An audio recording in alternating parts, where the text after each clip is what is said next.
I've had a delivery.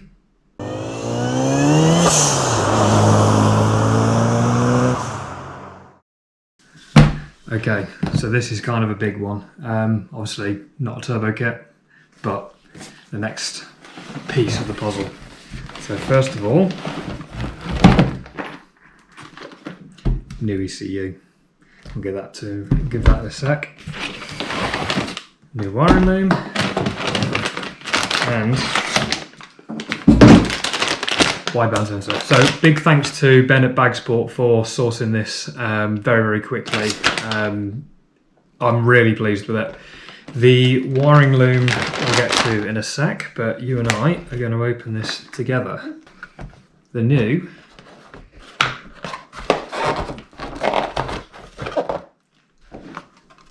Nexus S2. So I was supposed to have this in the previous episodes. It is a slightly more powerful ECU than the Elite 1500 that's on Felix. Pretty much the same size, so if you put them that way around, they're pretty much the same size. 2 large pins, internal map sensor up to 4 bar, won't be needed.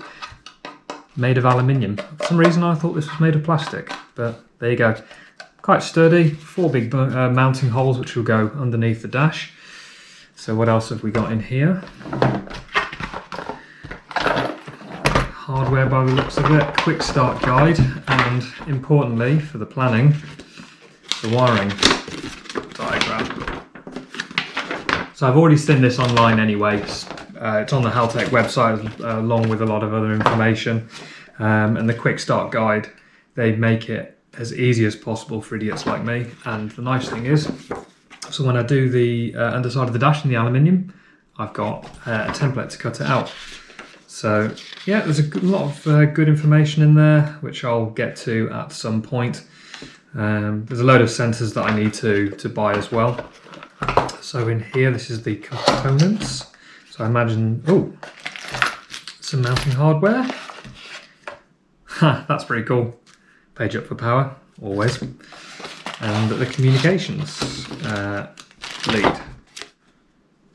And a link to some other bits and pieces. So this is for the first time, so annoyingly, the 2 communication cables, both for Felix and the van, are different. So it's got USB-A on that side, but the S2 has a USB-C to go into it.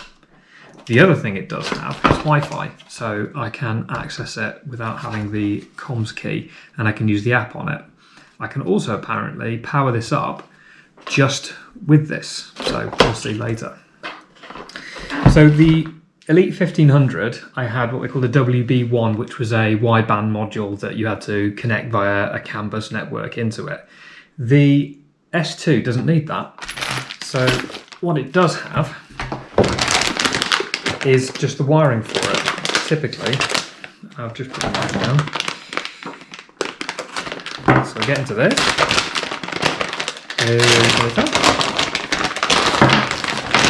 So in here is a genuine Bosch 4.9 wideband sensor.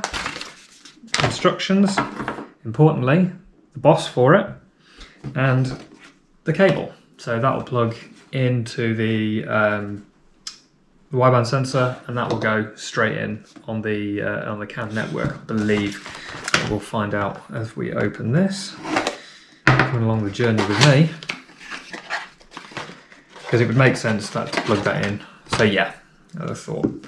So the wideband sensor will plug directly into that, and that will plug directly, he says, having a look and not being able to find it immediately, into the loom somewhere. So it should have a plug on it. If not to worry, I can always get a 6-way. So there is, as you'll notice, a hefty amount of wiring on this. And for those of you who remember when I did Felix, the wiring loom is a pain in the backside, and like the only advice I can give you is if you're going to do it, plan, and then when you've finished, plan some more. So we've got the 2 plugs that will go straight into the ECU. We have got a CAN bus, that's the 4. As we come off, we have all the wires for it, so it looks like it doesn't have the connector at the end, but that's okay, so we can find that. So each one, or each set of wires has got a label on. So things like NOx sensors, there's 2 of them there. Those are the half bridge outputs.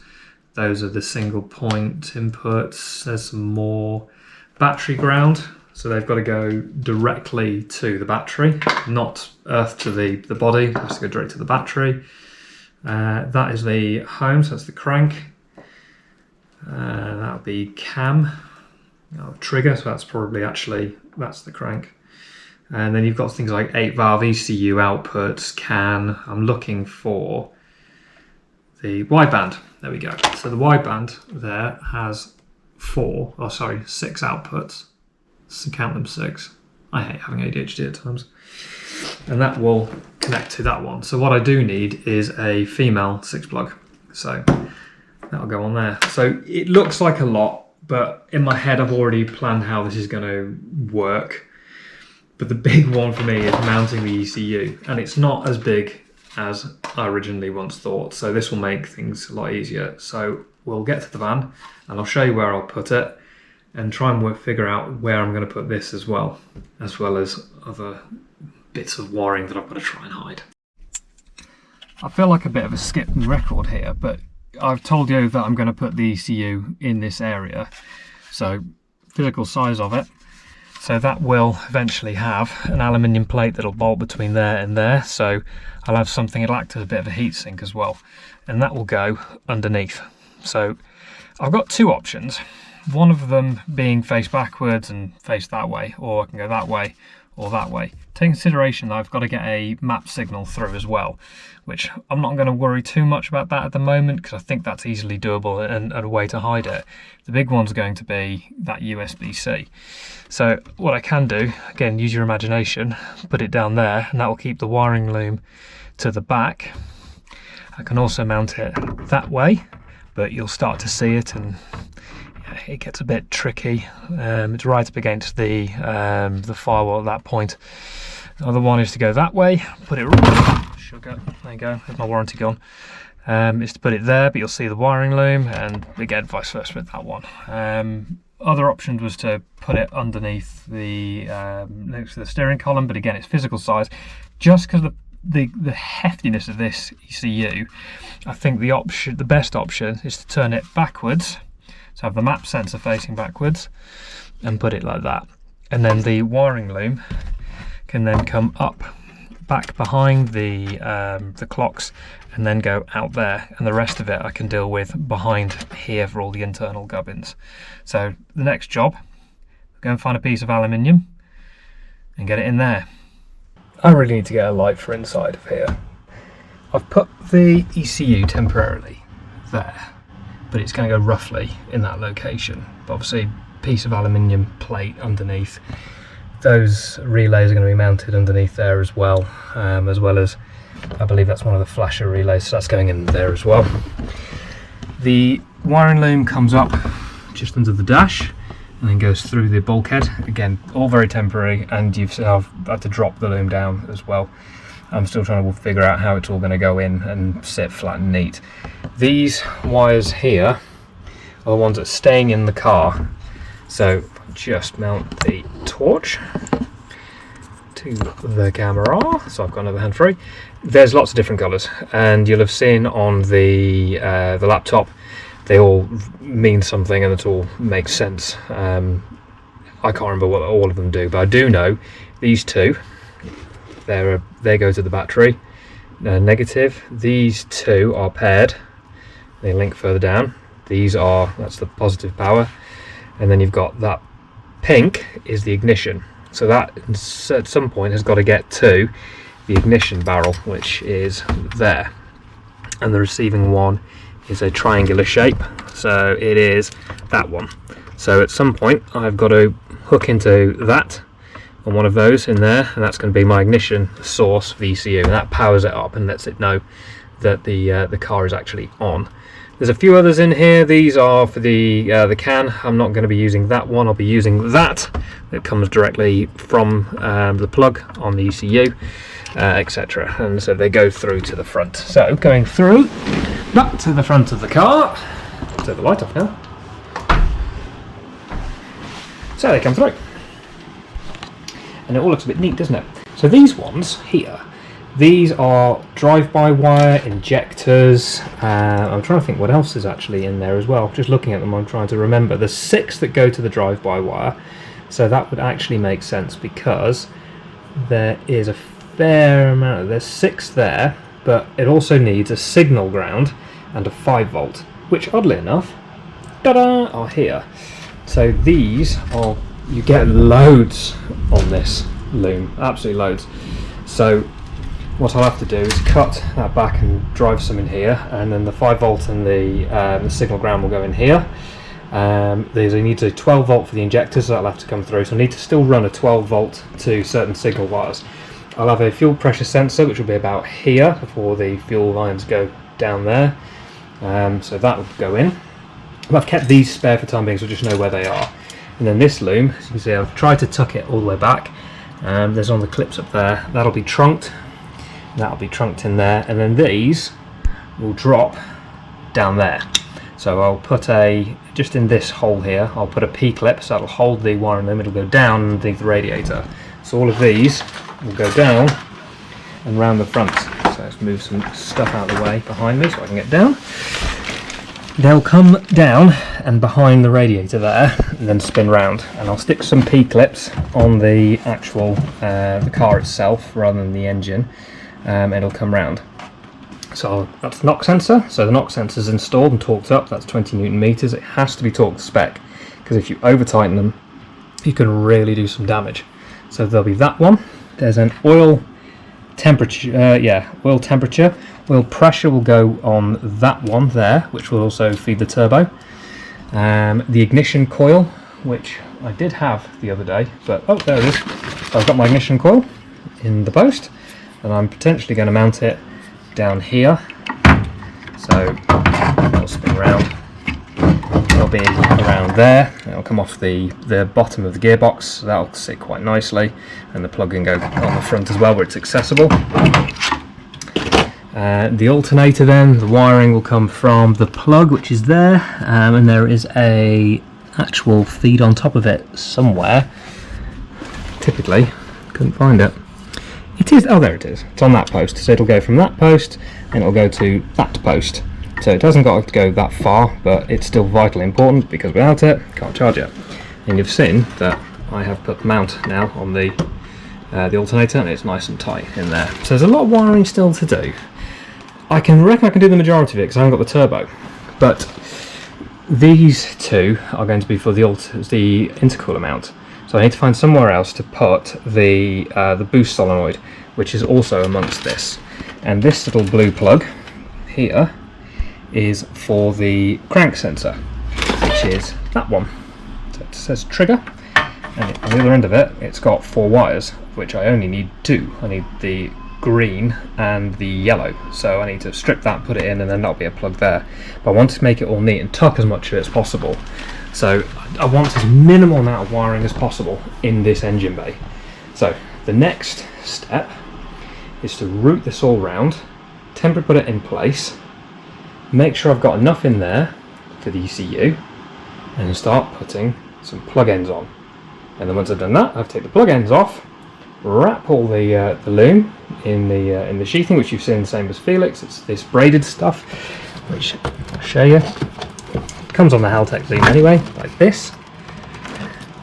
And then I can all neaten, because as far as I'm aware, without the turbo on it, I can do the majority of it. Because there's ones back here as well. That's the clutch switch, which will go underneath and around the front. But nothing on the turbo, if you think about it, has to have any wiring on. Just the boost solenoid, and I can still work that out, and I can leave that quite open until the last minute. I mean, I can even mount it to the inner wing if I really want, but there we go. You'll remember seeing in the past I did have this inside the car, and it's like, well, you've got your old gauges in. I haven't. So the temperature, the coolant temperature and the oil pressure are what the car originally had. But they were mechanical. So turning around, and I excuse the wiring on it immediately. This rat's nest in the middle is getting sorted, but they're electronic gauges. So they'll have a signal on one side and a positive, I believe, on the other side, and that will provide what I need. And then the bulbs underneath will get connected to the rest of the illumination. So I've got it here. So, keeping it still. So that's got to go back in there. But these wires for the illumination will plug into these. So it's quite a simple wiring loom on that side. But these usually have their own sender. A little electronic one you put in, and it makes all of the gauges work. However, on the Haltech, what I can do is make it think it's a sensor. So I will have the ability to show the oil temperature and pressure and calibrate them to the ECU. So that's this side, and if you remember my other gauge pod, I've got something else to show you, so stand by. At the risk of sounding like I'm taking one step forward and two steps back, it does look like a bit of a mess here, but progress has been made. Bennett Bagsport now makes these aluminium plates for inside the dash, and now luckily the ECU is mounted. The wiring loom is out at the moment because I've got some work to do on that, so I've got one on this side as well. I've got, you probably see it's not aluminium as such. This is actually the original fibre board that goes on top, so I'm just trying it out at the moment. And over here, look what we've got, fuse boxes. So these are the wires from the original fuse box, and I've put them all in here. I've done some crimping on these because there were multiple of the browns, which is the live, and multiple ignitions. They've been put into one to go into the fuse box now, so it makes it smaller and neater.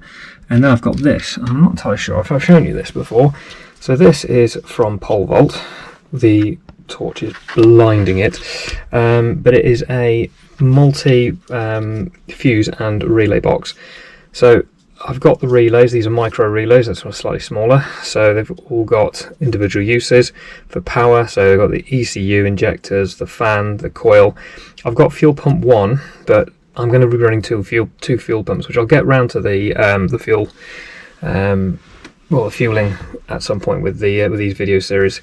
But at the moment, I'm going to be changing the fuel pump 2, that one, to the starter relay, because the car doesn't have one. It originally had the solenoid that sits on the inner wing, and because it's now a later one, it needs one. So there. And then I've done a lot of wiring on the back. It looks like a bit of a rat's nest, but to me it makes a lot of sense. And that's going to get a bus bar that goes down the side. So the power that comes in, it goes into one of these, and it powers then all of those. But the thickness of the cable is absolutely colossal. You've seen these that are coming through. This is coming from the battery. I've got 2 of them. One is going to go to one side, and the other one's going to go to the other side. Over here, this has got its own power. You see at the top there, and that's all tucked in. So I'm going to be pushing the loom down at the bottom.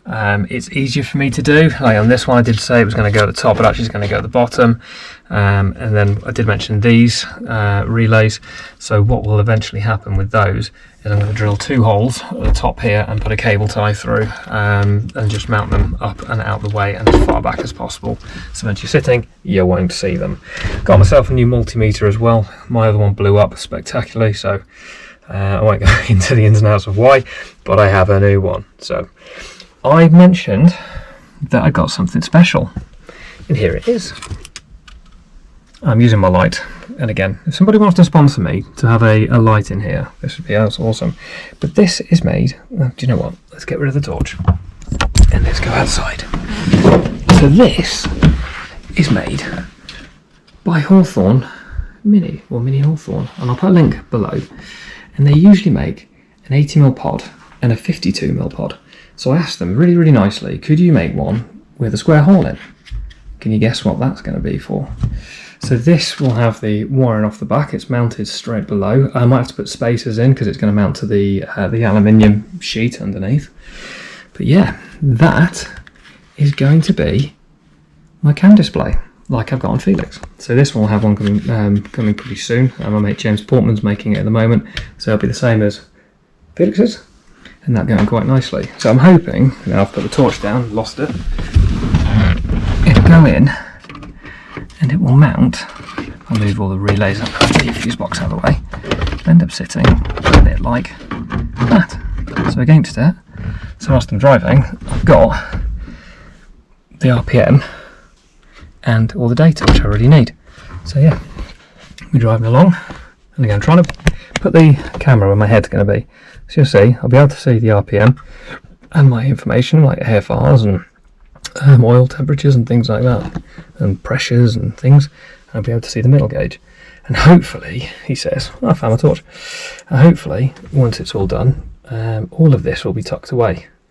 But one of the next jobs I'm doing at the moment, which is, I'll show you in a sec, is feeding the wires through. So I was originally going to go through from the battery terminal, or the starter terminal in the engine bay on the starter motor, and run it through, up through there and in. But why can't I run it from the battery? Because the battery's just behind the seat. So these cables are rated at 42 amps each. I'm going to run them all the way up there. Well, I am for now. I might change my mind in a second because, you know, ADHD. But we'll see. I am pretty much there now. I reckon I'm about 80% with the wiring inside at the moment. I need to extend things like the pump for the washer jets, but I'm waiting for the turbo kit. The big thing at the moment with the engine bay is there's so much layout that I can't do. So waiting on bits and pieces for that. Once that's here, fantastic. So whilst we're here, we'll get on with some other stuff. This is my Amazon bargain kit. I got this from Amazon for £48 delivered. It's usually about £60 brand new, but I got one of the second-hand ones. But it got everything, including all the pins, and I mean, I can't see any difference. It's described as new. But if anybody's not seen these Deutsch connectors before, they are essentially a motorsport leading type of plug. And they've got females and males, but when they're together, I'll see if I've got a demonstration here. Like, this is for the clutch switch, but this is a black one. They're waterproof. Yes, these are a Chinese knockoff, but I've compared these to the original ones that I have. Again, that's an original one, but obviously in black, and there really isn't much difference apart from the way in which they're crimped. These need a U crimp, whereas the proper Deutsch connectors is a round hole with a special crimper. That's the only thing I can see different. And these are going to be an absolute game changer for the van. So this is DTM, which is the smaller version. So you're talking about your 22 to 18 gauge, and then I've got a DT one, which is like 18 to 14 gauge, I think. So these, or this absolute mess, is going to be converted. So all of these will be either extended or cut, and then it will eventually have just a single DT connector underneath here. It keeps it out of the way. Other wiring jobs that I've sorted. So the alternator now has its own plug. It is a patch loom, so I'll put that in, and I'll go to those. So brown with a yellow is for the dash, that's the ignition, and this is a ignition power. So the alternator needs an exciter to work, so it needs to sense that the car is on. So that's that. It doesn't need to be much. It's only like 2 or 3 amps, so it's a small wire. If I just move the jack out of the way. So down here I have got the positive from the alternator to the starter motor post. This is from the specialist components loom, but I've cut it down and I've re-crimped it with a new crimper tool from Amazon. These are the power leads. You know, when I spoke to saying I'm going to take it from the battery to the fuse boxes, it was actually going to be much more complicated because I'd have had to go under the cross member, and on the van that's not possible, or through it or around it, and it would have added about ½ meter on. So what I've done is I've got the 2 that I was going to originally and the original harness all in here. So there's 3 wires coming off this and going on to the terminal post. And that will essentially, one of them is for the high ampage stuff, so your fan, your fuel pumps, I'm trying to think of what else, and the other one is for essentially all the ECU stuff, so the ECU itself, the ignition coil, and the sensors and the injectors. And then behind it I've got the starter, I don't know what you call it, sensor. It's basically the starter signal. This has to be about I think max about 30 amps. When you initially crank, the amps go way up and then they come down to about 10. So I wanted a thick wire, so that's gone in and through. In the engine bay, in the wing, which I'm not going to try and show you. If you can just see it, I won't get the wheel up. But all the loom now has been sorted. It just needs to be wrapped up, and then an earth on the inner, which will end up going to that one there, and that will hopefully be out of the way of the turbo as well, and that'll be the earth, and it goes through and in. So yes, that's kind of been sorted and neatened out. I still need to do a lot of the engine bay wiring for that, but we'll get there. It's becoming a bit of a mess. That's becoming a bit of a mess, and that is a massive mess. So I will sort that at some point. The back of the main clocks and the back of the Hawthorne pod both obviously need a fair bit of wiring and a bit of thought. So one evening over a cup of tea, I made a wiring diagram. This is my musings, and I showed this to a mate of mine and he gave him a headache. But what it essentially has done is translate to what I'm doing here. So from right to left, I've got the two gauges, the electronic ones, but they need different voltages. So anything temperature related needs a 10 volt. So water temperature here on the right, which would be left as you look at the front of it. So 10 volt reg, and the ignition wires come in. These are the white ones, they come from the main plug. As they go across to the top, there's I don't know if you can see that, it's like a U-shaped pin. So I can feed a 12 volt off. So the 12 volt's gone to the oil pressure, and it's gone over here. We'll talk about that in a sec. And then the 10 volt line, one goes to the fuel gauge, and the other one goes over here to the water temperature. So that's now got a proper feed, and so has that. And the other ones on the outside is the one for the signal, so that'll come from the ECU. Underneath it we've got the illumination. So the illumination circuit goes directly into the car's original one. So these are green with a red trace. So one there and one there, and they've both now been crimped in, and they goes directly off. I have tested this, so both lights on the main gauge come on, and the external ones as well, or the outer ones, they all come on. This little device in the middle of it, which probably looks confusing, this is actually a speed transducer. So I had one on Felix, but it went on the gearbox, but I had the opportunity to go straight off the back. So this is a 71H, and it bolts straight on to the back of it, and then the cable will go in the back, and then it gives the lines, and luckily it's come with a little bit of a wiring notice, so I can sort that out. The nice thing is, so where it says blue negative, I can take that and put it directly to the back of the gauge. I don't have to piss around with putting it into the rest of the loom.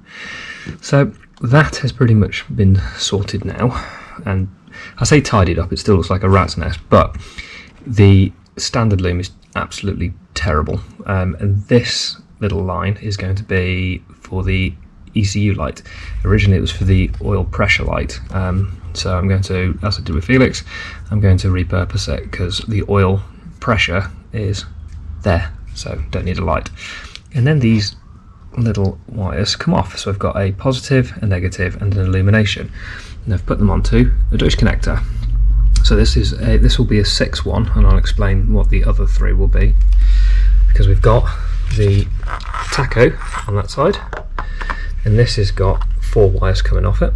So again, positive, negative, illumination, and the other one is the tacho signal. So what I will be doing is feeding the ECU in line into that, and then this will be removable. And I've given myself 2 extra, a positive and a negative. Now for the CAN display. The CAN display also has 2 wires. It has a blue and a white one, and they are paired, and they're essentially twisted together, and they will go into the back of there. So that'll be 4 and 5, or 5 and 6, and then on the other side I will have the ECU tacho signal, and then the CAN, and that will go in there. And when it's in, I'm going to put a little bit of a notch there, and that'll go through, and then where this mounts, this will go under the dash, and this will end up under the dash, and they will just clip in. so it's modular. The whole idea of this is trying to keep the wiring to a absolute bare minimum, and I'm just happy with this because again I can just take the bolts out, take it out, unhook it, and it saves so much time if I have to take the dash out. YouTube magic, and I've got further along. It kind of looks like it was before, but there's been changes. So I've made trunks for the loom. One of them is now done, so all the way down here is now in braid, and this is for the crank sensor, the knock sensor, and the clutch switch as well. So as far as I'm concerned, that side of the engine bay is now done. This side is an amalgamation of a few different sensors and outputs. So the drive-by wire is in there, the injectors are in there, and the inlet air temperature. So I had to drag a 12 volt through, so that's that one. Going along, I've explained about that 5 volt, that's for the fuel pressure sensor. The red wire going into the wing is for the fan when I eventually fit it. Those are for the wideband, and that's going to go straight down, and then the rest of it goes around the front and to all the sensors when they eventually arrive. I've got some fuel pressure, well, some pressure sensors. So one of those is going to be for the oil, one of them is going to be for the fuel pressure regulator when it arrives. But again, I can't do anything until I've got the kit. I know Ben's working really hard to get it done, but I can't start bolting things to the firewall when I don't know. One of the other issues I have is it's an MPI head, and it's kind of using an SPI/early thermostat housing. It's where the thermostat actually sits. So when on an MPI, it sits in a sandwich plate, and the thermostat sits right on top of it. I don't have that in this because it's got to be low to allow the boost pipe to go across. MED did sell a plate that went over this. You could put the thermostat on, then put this on top. They don't sell it anymore. I thought DSN sold it. They don't. So I'm going to have to think of a way of doing this. One thing I also want to try and do is I might do it underneath there, is drill and tap for the temperature sensor when it arrives. Other option is to drill through there and go straight into the jacket. That might be a better option, but we'll see. So moving on to the clocks. We talked about it before, and now it's done. It looks complicated, believe you me, there's been hours and hours of thought on that. The plug here, that is for the little one that sits in front of the driver. So that's got the CAN display and the rev counter, and that's all there, all the appropriate wiring. I've got the wiring into the gauges, so that's all been done. They've been fed yellow with the 10 volt, as I described before. And the speed sensor, that's all now got an earth. It's now got a positive, and it now will plug into the ECU. So all of the parts that need to go straight through and onto the tacho, etc., that plugs into that one, and bits that happen in there, that's all been sorted as well. So inside the van, light dependent, should have it, yeah, got enough light, is the fuse box. This took an absolute age to do, and I won't go into the full ins and outs of this, but mainly I've got 3 big wires coming in, and one is the starter motor, the other 2 is the actual power. Everything else has been connected via DTM connectors, and that will eventually go and set up there. Everything around here where it looks like it's going to touch sharp metal, that's going to be wrapped, so I'm going to have those much thinner. I'm going to put some rubber sheathing around it to stop it, and then that gets bolted down. Further along, again, I hope this picks up. That's the connector from the ECU, and then wherever the other gauge is, that has a DTM connector on it as well, but I'm still waiting for the CAN display. So we are getting somewhere with it slowly, and it is starting to look a bit better in the engine bay. Again, as per always, waiting for parts. I've got little things that have arrived. That's the boost solenoid that arrived the other day. The fuel pressure regulator should arrive today, as well as the fuel pump, but I'll do the fueling in another episode, and I'll try and explain my crazy mad musing ideas some other time. So that's all I've got for the van on this episode. Apologies for the delay in it. I've had the summer holidays to deal with the kids, so trying to get round to the van has been quite difficult, but hopefully there's more updates coming soon with the van. Thanks so much for sticking around, and I'll see you in the next one. Bye for now.